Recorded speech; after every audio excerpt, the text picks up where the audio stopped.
The people that you see me in Hood Estates posting about getting properties and stuff, this is exactly how we teach them how to analyze deals to know if they're good or not. You need the rent to cover the mortgage. Okay, what if you don't have a mortgage? In Cleveland, most of my properties, the people that are buying own them free and clear outright. I think you have to multiply the property value by 80%. Okay.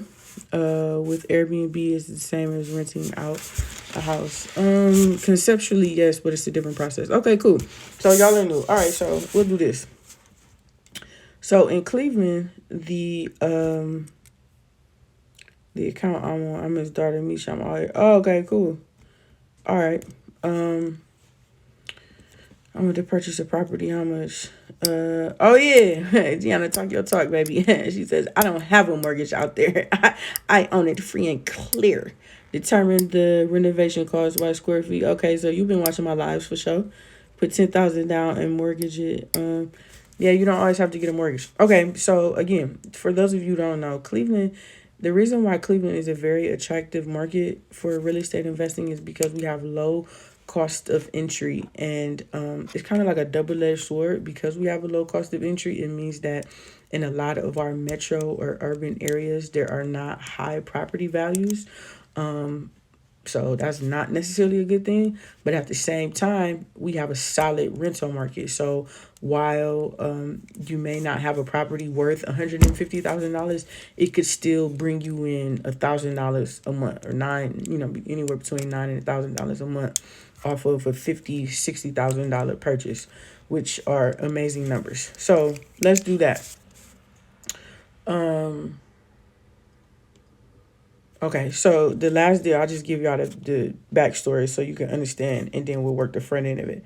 So the last deal was a $20,000 duplex that I had under contract. Okay, I had the duplex under contract for 20,000, and I assigned it for 32,000. Okay, under contract, assigned it for 32,000. No money out my own pocket, no credit. Did nothing to the house. Literally only been in there one time. Okay, so the end buyer gets the house for 32. I told the end buyer, you are you are I don't know why I don't want to say I don't know why it matters, but I don't consider that on singles, and really not even on, especially again, you have to think the majority of my deals are without debt. So I'm not factoring in debt on most of mine, because these people are owning the properties free and clear. So I don't necessarily deal with cap rate. I'm like a big ROI kind of girl, you know what I mean? But whatever. Yeah, 20K duplex. So I signed it for 32. Okay, so y'all know I made 12K last week or 2 weeks ago, or whenever it was. I told the buyer, you're gonna need about 15 grand to get it back in rent ready condition so that it will rent out at a minimum of 600 a month. I always go on the low end, right? When it's all said and done, generally they end up renting out for a little bit more than what I say, but again, I just like to go on the low end. So the end buyers paid 32 for it, a 15 grand rehab. Let me go back to the board. Wholesaling ain't dead. You inwards just scared. Okay, so I got it for 20K. I signed it for 32K. So picked up 12K in the process. When I thanks for coming on. Oh, no problem. My pleasure, Boston and Queen. I told the buyer, again, you're gonna need to put in 15K in order to get it rent ready at $600 a month on the low end, right? So that's each unit. So we're looking at $1,200 a month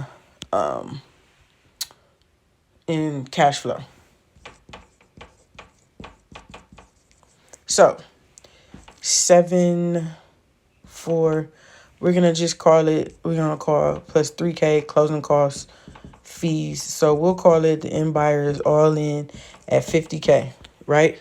So for one, this is why you should be in Cleveland buying with your cuz, because there are not many other markets where you can be all in at 50K, even if, something goes awry and all in at 60K to get this type of cash flow. Granted, this is gross, so when it's all said and done, it'll probably be like 9 and some change, right? So you're still making 9 and some change off of your 50 or hell, even $60,000 purchase. Can't beat those numbers. Multis, duplexes, triplexes, whatever. So forth and so have you. All right. So as the end buyer, he's already in for 50, right? Now, let's break down how we get to his NOI. Somebody tell me what NOI is. I didn't pay anything, baby. I had the property under contract for 20, and then I assigned it to the end buyer for 32. And 32 was really a deal. I really was gonna get it off for 35, but it was a deal. Yes, NOI, net operating income. Bravado, yeah, for sure. We're gonna have a CG quarterly meeting on the 27th.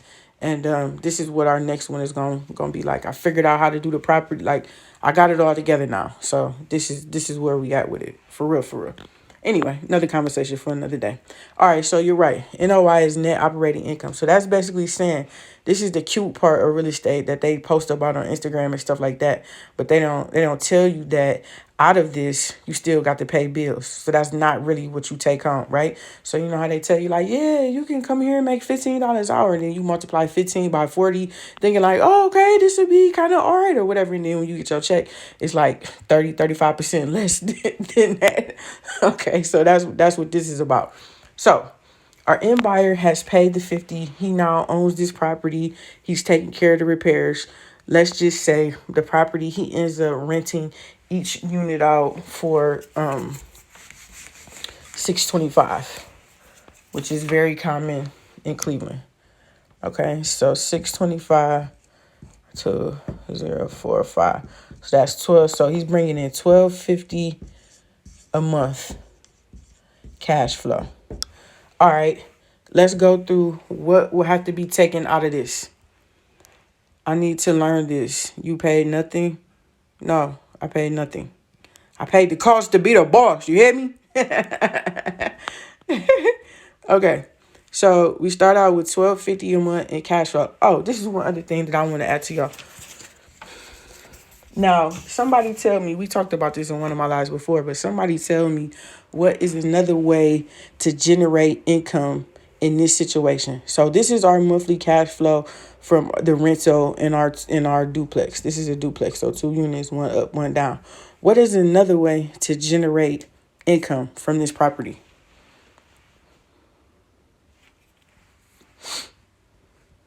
And stop cheating. You got the whole cheat code. What is another way? Somebody tell me. What is a way for you to generate? Yet, Bravado, I'm about to. You can't answer no more questions. You're just too smart. Okay, so let's just say, but he's absolutely right. Laundry. This is something that really helped me and kind of like really added to my business. And it was something that I had been sleeping on. I didn't even realize it, right? So you can get coin operated washer and dryer for your basement. So let's just say it's $1 to wash and $1 to dry. Okay. Now, keep in mind, think about this, like just from a logical standpoint. We in Cleveland right now. I don't know. Y'all can't see out there because it's dark, but it's snowing. It's like 20 degrees. It's cold. People do not want to have to go to the laundromat. People do not want to have to go pack up their clothes and their kids and be, trying to go to somebody's house to wash. Having this is my favorite type of thing, a mutually beneficial relationship. It helps the tenant, and it also helps you to squeeze a little bit more juice out of the rental, okay? So $1 to wash, $1 to dry. Let's just say that tenant number 1 washes 2 loads of clothes a dark and a light, very common, right? Washes 2 loads of clothes every 2 weeks. 2 loads every 2 weeks. How much money is that? Let me break it down for the visual learners in the building.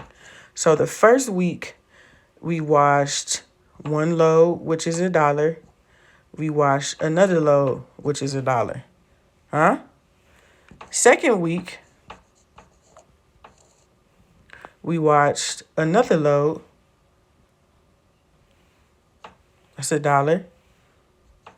I'm see what I'm saying? This is super low. This is super. I'm just going on the low end just to show you, right? And then, so this is 1 load here, 1 load here in the first week. What did I say? 2 loads, right? I don't know if it's I don't know how they doing it, Zinzi. Maybe they hanging it up to dry. Maybe they just washing. Maybe they hand washing it just drying. I don't know. We just gonna call it 2 loads, right? So that's another one. 2 loads every 2 weeks.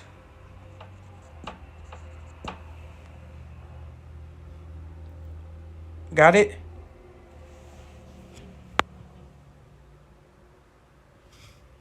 Got it? So we can add, let's just say, I'm just showing you how to break that down, but I'm just gonna say, for the sake of our example, we're gonna add an additional $25 a month in terms of our income because of our washer and dryer, coin operated washer and dryer. Okay, so 25 times 12, that's 505.2.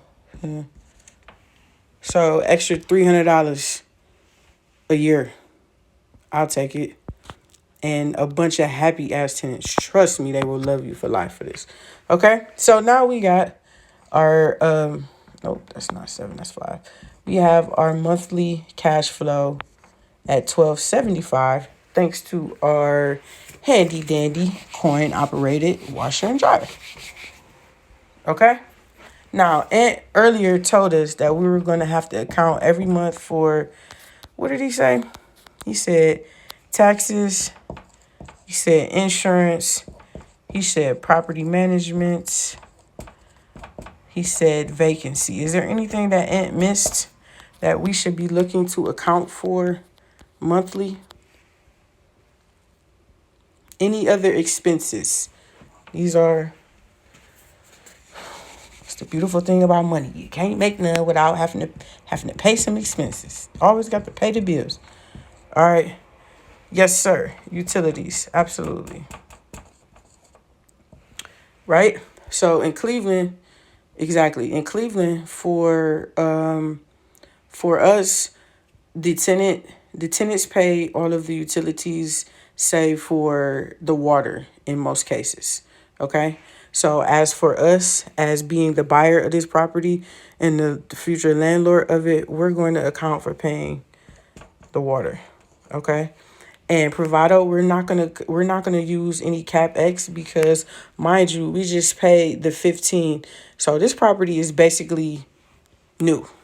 It's being rehabbed. So we're not gonna account for that. What I will say is that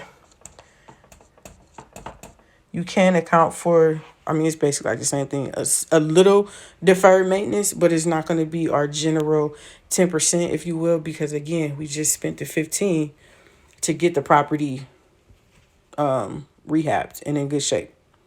Okay? This was a cash purchase. So they purchased with $32,000 cash and then they rehabbed with $15,000 cash. So no mortgage payment on this one. They own it free and clear. So when you see them other deals in Cleveland that don't look like this one, now you know. You're welcome. Just saying. Just PSA. Just saying. All right. So, Okay. So these are expenses. Now, Taxes. The taxes on this property is about $900 annually. So 900 divided by 12 is what if we're looking for the monthly. We pay $900 a year in taxes. What do we pay every month?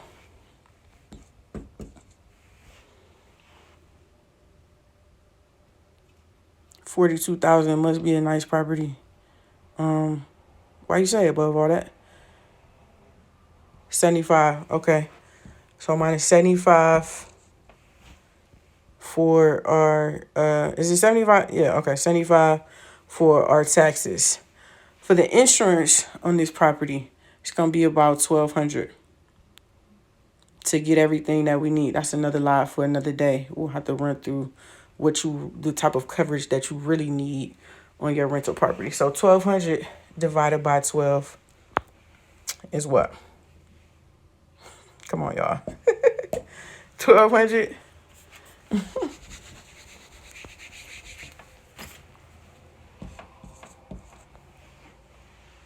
Okay. These people are going to have property management because they are absentee, as are many of my clients who do not live in Cleveland, but they love this idea, this 50, 60 grand for, even what we're going to find out to be the NOI. They love those numbers. So they're definitely going to have property management, which is going to be about 10% of their gross, 10% of the rent. So the rent is $1,250. So what is our monthly property management fee?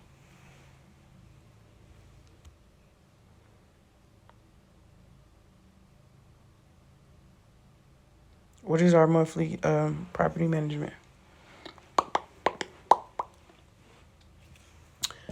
Correct. 125. Let me skip down to utilities. So the water on this, we talked about this, how you can have it capped. We talked about how you can have it in your lease where it says like, yo, I will pay up to this amount, and then after that it's on you, because these tenants like to be watering the lawn and washing their baby daddy car and taking 3 and 4, 5 showers and all that, playing when it's not on you. Like, this is not a hotel, shorty. Like, no, I'm only paying up to a certain amount. After that, it's on you. So we're going to average, let's just call it $100 just to be even. So we're going to average $100 a month for water. We're going to say that we'll contribute $100 a month to the water. Can y'all hear? Did I lose y'all? Can y'all still hear me? $100 a month to the water. Now, vacancy is basically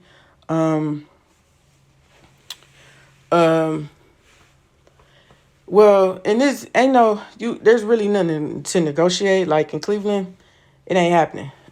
Like they know that so many people need property management that unless you have multiples, if you just come in with 1, 2, 3, like anything less than 5, probably you're gonna be paying every bit of that 10%. But everything is negotiable, they say. But most property management companies in Cleveland, they know they value supply and demand, so they don't necessarily have to take any discounts. Okay, so vacancy is basically where you account for if your property is not rented every month. So let's just say you get the property together and it takes you 3 months to get it rented, right? So that's 3 months that is vacant and you're not making any money. So when we're analyzing a deal, we want to account for that, because that can happen, especially this time of year. You could run into those issues with vacancy. Generally, it's 5% that you account for. Okay? The same thing with your maintenance. You heard Provido mention CapEx earlier.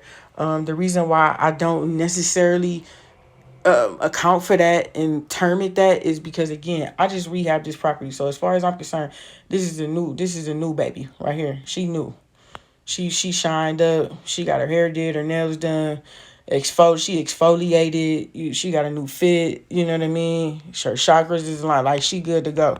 So I shouldn't have any major issues with her. It should be only minor. So in maintenance, generally you account for 10% of your gross rent for deferred maintenance. In this case, I would slash that in half and I would go 5%. Because, again, of the money that I just spent to get it together.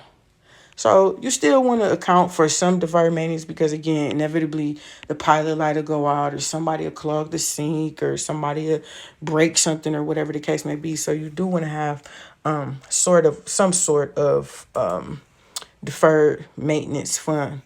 5% vacancy. Okay, thanks, Aunt. Appreciate you. It's $62. We'll just go 62 even. And so that would mean that is what the maintenance is too. So basically, these both, another reason why I slashed this in half is because these both end up becoming basically reserve accounts. Because as long as our 15 grand is good and we're able to get what we thought we was going to get, we're not going to have to touch this. So we're just going to be pocketing or saving this. Right? So that'll be 124 every month that we end up putting to the side so that in case we do have a vacancy, we're good. But again, the beautiful thing about it is we own this property free and clear. So if we do happen to be vacant, it's just that we're not making any money. We're not falling behind on the mortgage or, having to come out of our pocket to pay the mortgage because we don't have one. We own the property free and clear. Okay? So somebody subtract this for me. $1,275 minus $75 minus $100 minus $125 minus 62 minus 100 minus another 62 and tell me what my NOI is. Elite members, y'all get ready because this is what we about to be running through. I'm doing more of this than any elite class ever because I want to. I think this is important. This is practical knowledge that you need. And for some reason, we don't talk about this shit on Instagram. Like these don't make it to the post and all that. So we need to be hammering. This is what you should be able to run through almost like without even pen and paper in your mind as you're reviewing the deal. Somebody sends you a deal. This is how much it costs. The only other thing I didn't talk about was the ARV, which I really don't talk about a lot in terms of Cleveland because remember I told you that the property values are less. So this property, it might only be worth the 55 or the 50 or something like that. I don't fucking care. This is what I care about. Okay? So you got to be able to quickly reconcile these numbers and run through this. I only know this because I'm familiar with the taxes on properties like this in these areas. I know this because I've had to pay for insurance for several of them, but I know that from research of the market. I know like Cuz pointed out, I know that generally you can't get any negotiation off because in our market, again, we have so many absentee buyers who require property management that unless you're making it super worthwhile for them, that I only know that because of, again, I've been out here doing it, research. I know how much a water bill is because I pay it for these rusty niggas all the time. So again, this is what you have to be able to run through in order to analyze and see if you can afford the deal.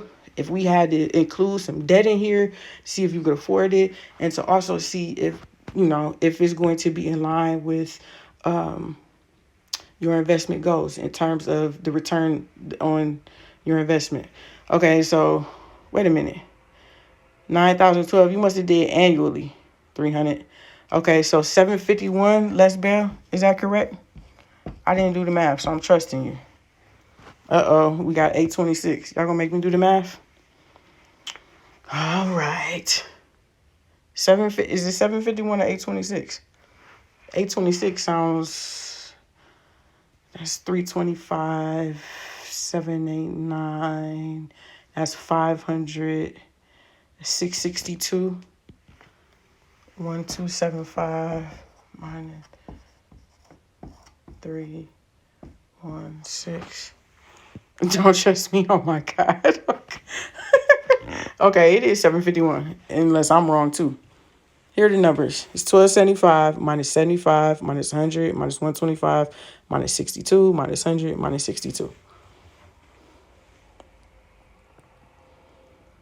Zenzi, you did just miss my spiel on that, but in most cases, yes, except for in the ones where I go in and I do a $15,000 rehab on a duplex. That's going to be like new paint, new flooring, new fixtures. It's going to be all of that stuff. So I'm not going to be expecting to have necessarily the vacancy, and I'm also not going to be expecting to have so much in a deferred maintenance account. Yeah, so 1250. Remember, we added in our extra $25 because of our washer and dryer. So we squeezing out all of the juice in this rental. Okay, so 751 is the NOI, final answer, huh? Okay, now multiply that times 12. So 755. Now remember, I said we getting 1250 a month in rent. That's 625 each unit. When it's all said and done, after we pay our bills and put a little money to the side, we walking with 750. Okay, so that's real.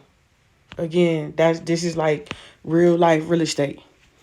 Yeah, I had this at the start of the month, but by the time I paid my bills and made sure I covered my you know what, this is what I walk with. So what is that times 12?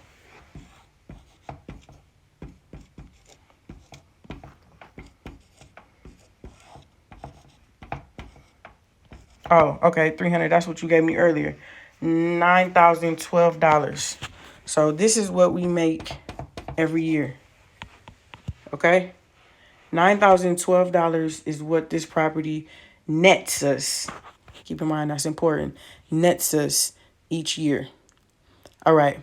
Now, in order for us to find out our return, which is, again, one of the main factors that I'm looking at in terms of analyzing a property, I want to know what's my acquisition mean, how much it's going to cost me to get it, and the get as a part of the get it is the rehab, because I don't get to this number without that 15. See what I'm saying? So this number really means nothing until I spend that number. So I need to account for that. And then, like I said, the fees. So to get us at 50K, which is our all-in number that we paid for this property. Now, let's divide the 9,012 by 50 grand. Is that 18%, Jay? Oh, yeah, this is a Cleveland deal all day, baby. This is what I do in my sleep, 18%. How y'all see that annually we can expect to make an 18% return on our $50,000 investment? Not many markets can you pull off those numbers. Okay? Not many markets. If you spend $50,000, you should make about $9,000 back annually, which means you made 18% of your money. Also, likely more than you would have made in the stock market unless you were doing options or some crazy shit like that. Okay. So are there any questions? That is literally what you need to be running through. What's up, Naomi? I don't have any messages from you. Hit me up if it's something important. That's what you should be running through on every deal. Now, again, maybe sometime next week or something, we'll add the debt into it. But again, for me in Cleveland, most of our properties, people are buying cash, or they're taking money off credit cards, or they're taking money out their retirement thing. But they're buying them cash, so there's no debt on them. And so again, what we're paying attention to is to the acquisition cost, the cost of acquisition, and then the cash flow. And that is about, that's normal. That's nothing. That's like, again, we can get that on a cold day in hell in Cleveland in terms of a return. And that is in are communities that's in urban communities in Metro Cleveland or Cleveland proper, if you will. That's not even talking about a suburb or anything like that. Do you know about mobile homes as well? If so, what do you think about them? Now, I really don't deal in mobile homes. That's my people, Byron and Sharnice, the mobile home and lead investors. They deal in mobile homes, but I do know that they are very profitable. I do know that much, but I don't really deal much in. I need to be able to send a number like this. You do understand it. Yeah, but with cap rate, you have to factor in the debt, and there is no debt on here. I don't have no debt. No debt. No debt. No debt. Is elite only in February? No other for the rest of the year. I don't know. It goes for like 4 months. So it definitely won't be February, March, April, May, June. Like I don't know. To be honest with you, I don't know. I can't even I can't say yes and I can't say no. I love your market and what you're doing for the people. What is that? What is this thing is looking like light on my background. What is that 18% return call? Again, like some of these calculations, y'all have to remember again, we're not factoring in any debt. So there's no debt. This is straight cash. Is it only like this in Cleveland? No, it's not like this in Cleveland. Oh, I thought you factored debt into cap rate. I just, like, when I learned about cap rate, I'm just like, this doesn't apply to me. This doesn't apply to all cash purchases of single homes or of multi. To me, cap rate only comes into play when you're talking about, like, apartment buildings. To me, that's when it was most applicable. What do I know? This flash lesson, I'm currently in the market for duplexes in Philly. Okay, cool. So listen, the numbers that I talked about are specific to Cleveland, right? So I'm pretty sure you can't get you can't be all in for a finished duplex in Philly for 50. You might be able to do that in Detroit or something like that, but so the numbers are specific to the market. So that's where your research and your education comes in, so that you can know what's the average rent and how much the average the ARV, like, so you know those factors that are specific to your own market. But as far as that process and that formula, that's the same everywhere. So because as you're looking for your duplex in Philly, you will want to know what is your acquisition cost, meaning the purchase price, the rehab, and also any other fees, closing costs associated with acquiring the property. You'll want to know what's the market rent, meaning what can you rent the property out for. And then you'll want to know what the expenses are, so that you can have a clear picture of what you'll actually be pocketing, being your NOI. And then you basically just divide that by the acquisition, how much you have to pay to get it, and then that'll give you your rate of return on the deal. Again, barring without speaking about any debt or anything like that. Okay?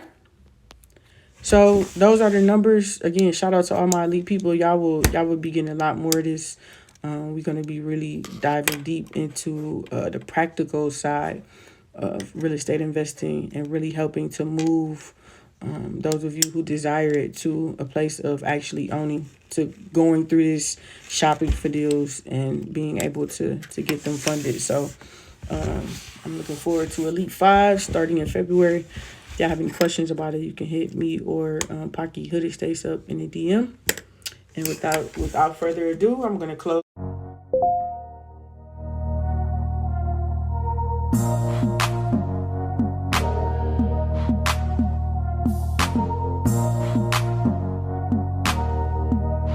All right, y'all.